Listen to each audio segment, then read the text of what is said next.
Di tengah tantangan pangan global yang makin pelik, Indonesia punya jurus baru yang ambisius banget. Namanya Brigade Pangan. Ini bukan program pertanian biasa loh ya, tapi bisa dibilang ini adalah sebuah cetak biru buat merevolusi total cara negara kita memproduksi makanan. Yuk kita bedah bareng-bareng.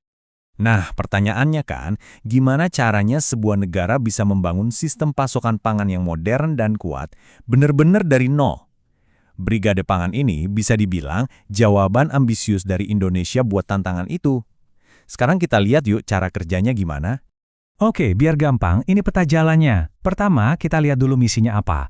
Terus kita kenalan sama petani-petani generasi barunya. Habis itu kita intip teknologi yang dipakai, siapa aja yang mendukung di belakang, dan gimana caranya mereka nyambungin hasil panen dari ladang ke pasar. Nah, di akhir kita bakal coba jawab pertanyaan besar. Apa ini masa depan pangan kita? Oke, kita mulai dari bagian pertama, misi Brigade Pangan. Biar paham seberapa besar program ini, kita harus mulai dari akarnya dulu nih. Apa sih sebetulnya ambisi nasional yang jadi pendorong inisiatif segede ini? Intinya gini, Brigade Pangan itu soal transformasi total.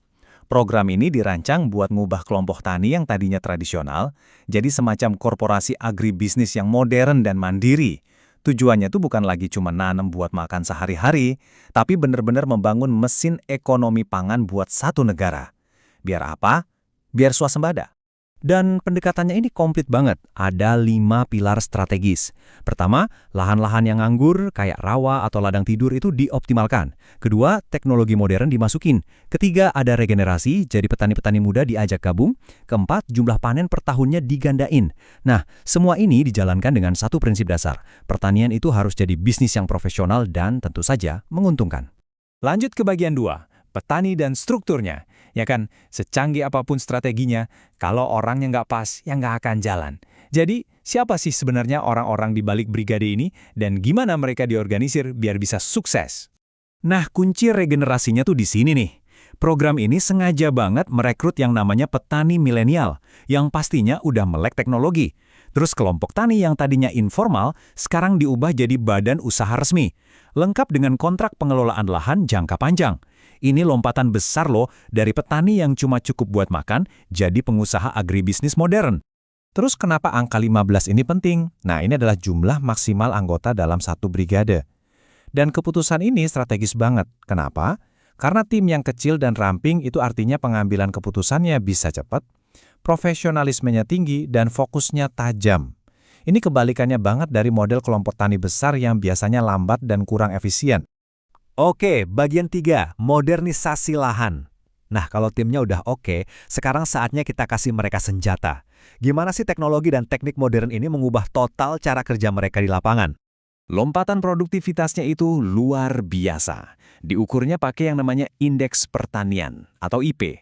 Gampangnya, IP itu artinya berapa kali kita bisa panen dalam setahun. Petani tradisional kan seringnya cuma IP 100, artinya sekali panen. Nah, model brigade ini targetnya IP 200 sampai 300. Itu artinya bisa 2 sampai 3 kali panen dari lahan yang sama. Ini benar-benar game changer buat produksi pangan kita. Gimana caranya? Kuncinya ada di Alsintan Modern atau alat dan mesin pertanian. Prosesnya gini. Pertama, pakai traktor biar persiapan lahannya cepat. Kedua, pakai rice transplanter buat nanam bibitnya, ini presisi dan ngebut banget. Terus pas panen, pakai combine harvester yang bisa selesaiin kerjaan dalam hitungan jam bukan lagi berhari-hari. Semuanya dikelola bareng-bareng, jadi kayak pabrik pangan raksasa di alam terbuka. Lanjut, bagian 4, upaya kolaboratif. Punya tim hebat dan alat canggih, itu belum cukup. Butuh fondasi yang kuat juga. Program ini nggak jalan sendirian loh. Yuk kita lihat siapa aja tim pendukung di belakang layar yang memastikan semuanya berjalan lancar.